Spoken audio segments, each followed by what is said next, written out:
दोस्तों, एक बार फिर से आपका स्वागत है हमारे चैनल पर। तो चलिए दोस्तों, कहानी को शुरू करते हैं।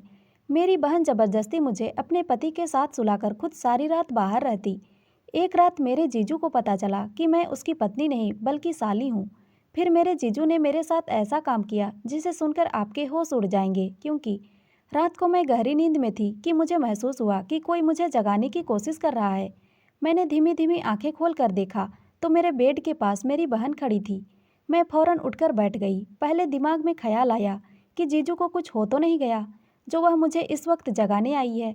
पर जैसे ही मैंने उससे पूछा क्या हुआ, तो वो फौरन मुंह पर हाथ रखकर मुझे चुप रहने का इशारा करते हुए कहने लगी, यहाँ से उठो। मुझे हैरत हुई कि वह रात को मुझे जगाने क्यों आई है और मुझे खामोश रहने को क्यों कह रही है। फिर कुछ दिन पहले सुनी हुई खबर की तरफ मेरा ख्याल गया। मुझे लगा कि शायद घर में कोई घुस आया है, इसीलिए वह ऐसा कर रही है। मैंने इशारे से पूछा क्या बात है, तो उसने जो बात कही वह मुझे परेशान करने के लिए काफ़ी थी। मेरी बहन चाहती थी कि मैं उसके कमरे में जाकर उसके पति के साथ बेड पर उसकी जगह पर सो जाऊं। मैंने उससे पूछा ऐसा क्यों चाहती हो और मैं तुम्हारे पति के साथ कैसे सो सकती हूँ। लेकिन वह जिद कर रही थी कि मैं 1 घंटे के लिए वहाँ रुक जाऊँ और जब वह वापस आएगी तो फिर मैं वहाँ से चली जाऊँगी। किसी को पता नहीं चलेगा। जबकि मुझे डर था कि जीजू को पता चल जाएगा तो एक दिन हम दोनों बहनों को घर से निकाल देंगे और किसी मर्द के साथ उसकी पत्नी की जगह कैसे सो सकती थी।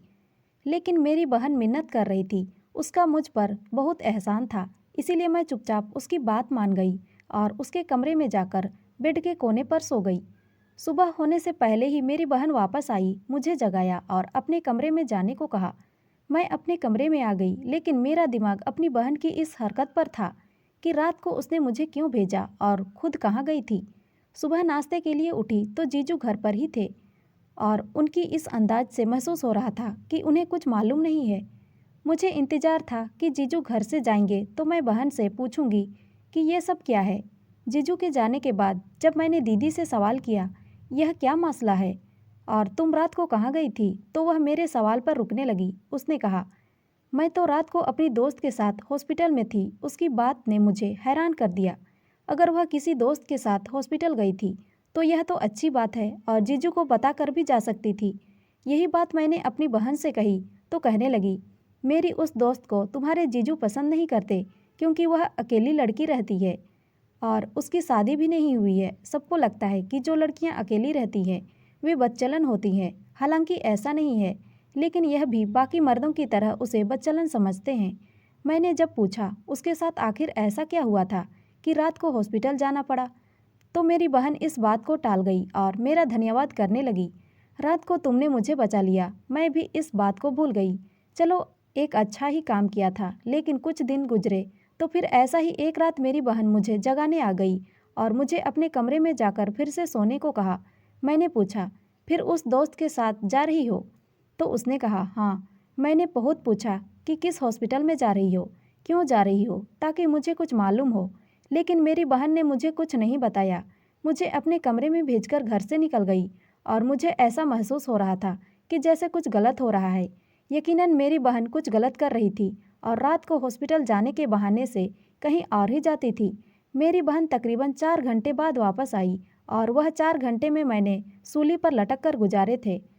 जब भी जीजू करवट लेते मुझे लगता था कि अब मेरा राज खुल जाएगा, लेकिन खैर मैंने दिल में पूरी तौर पर सोच लिया कि अब मैं अपनी बहन की बात कभी भी नहीं मानूंगी और ऐसा कुछ हुआ तो जीजू को सारी बात सच बता दूंगी, क्योंकि उन्हें सब कुछ मालूम होना चाहिए। बहन ने मेरे हर सवाल को टाल दिया और इसी तरह चलता रहा। तकरीबन 1 हफ्ते बाद फिर से मेरी बहन मेरे कमरे में मौजूद थी और आज रात फिर चाहती थी कि मैं उसके कमरे में जाकर सो जाऊं। मैंने सख्ती से इनकार कर दिया, यहाँ तक कि धमकी भी दी कि मैं जीजू को सब कुछ बता दूंगी। लेकिन उसने कहा ठीक है, अगर तुम सब उन्हें बता दोगी तो मैं तुम्हें वापस भेज दूंगी। मैं यहाँ नहीं रखूंगी, क्योंकि तुम्हें यहाँ कोई रखने भी नहीं देगा। मेरे भविष्य का सवाल था, इसीलिए मैं ना चाहते हुए भी जाकर उनके कमरे में सो गई। मैं सोच रही थी कि ठीक है, अगर यह बात खुलेगी तो बात मुझ पर भी आएगी। मुझे क्या करना चाहिए? क्या अपने जीजू को बता देना चाहिए या फिर खामोश रहना चाहिए? मैं चुपचाप लेटकर छत की तरफ देखते हुए यही सोच रही थी कि मुझे महसूस हुआ कि मेरे जीजू ने मेरी तरफ करवट ली है। मैं झट से आंखें बंद कर ली ताकि उन्हें महसूस हो कि मैं सो रही हूँ और करवट लेकर उनकी तरफ पीठ कर ली, लेकिन उन्हें शायद अंदाजा हो गया था कि मैं उनकी पत्नी नहीं हूँ बल्कि साली हूँ। इसीलिए उन्होंने अपनी पत्नी से और मुझसे अपने तरीके से बदला ले लिया था। मेरा नाम प्रीसा है, हम 2 बहनें हैं और हमारा घर एक छोटे से गांव में है। मेरी बड़ी बहन क्रीसा की शादी एक शहर में हो गई थी और वह अपने पति के साथ शहर में रहती थी। मैंने जब मैट्रिक पास किया तो पास के कॉलेज में एडमिशन करने के लिए फॉर्म जमा करवा दिए थे, क्योंकि हमारे गांव की लड़कियां वहीं पढ़ने जाती थी। लेकिन मेरी बहन ने जिद की कि वह मुझे बड़े शहर में एडमिशन करवाएगी और खुद ही मेरे सारे डॉक्यूमेंट ले गई और अपने शहर में के कॉलेज में जमा करवा दिए। जब मेरा एडमिशन हो गया तो उसने खुद ही ऑफ़र किया कि मैं उसके घर में उसके पास रहूँगी। मेरी बहन ने अपने पति और मम्मी पापा को कैसे राजी किया मुझे नहीं मालूम। मैं खुश थी कि मुझे एक शहर में कॉलेज में पढ़ने का मौका मिल रहा था और गांव छोड़कर शहर में आ गई थी। मुझे यहाँ आए अभी ज़्यादा दिन नहीं हुआ था, लेकिन हर काम मेरी बहन मेरा साथ देती थी। जिस तरह का फैशन चला था उसी तरह के कपड़े लाकर देती थी। अच्छा बैग, जब खर्चा देना, घर का सारा काम मेरी बहन करती थी और इसी तरह के बहुत से एहसान मुझ पर दीदी के बन गए थे। और वैसे भी वह मेरी बड़ी बहन थी, मैं उसकी हर बात को मानती थी। सब कुछ बिल्कुल ठीक ठाक चल रहा था जब पहली बार कॉलेज की छुट्टी हुई और मैं बहुत खुश थी कि वापस अपने गांव जाऊंगी और अपने दोस्तों से मिलूंगी। लेकिन मेरी बहन ने मुझे ज़्यादा दिन गांव में रहने नहीं दिया। तुम शहर में ही रहो और अपनी पढ़ाई पर ध्यान दो।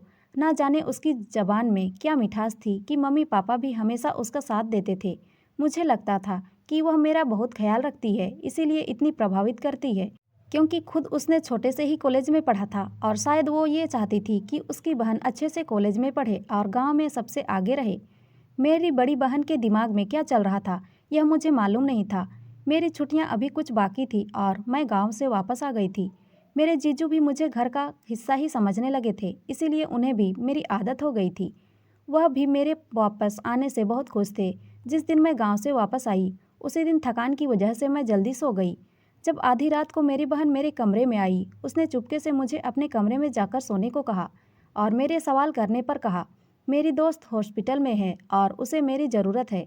कहानी का अगला भाग जानने के लिए हमारे साथ जुड़े रहें और हमारे चैनल को सब्सक्राइब ज़रूर करें। धन्यवाद।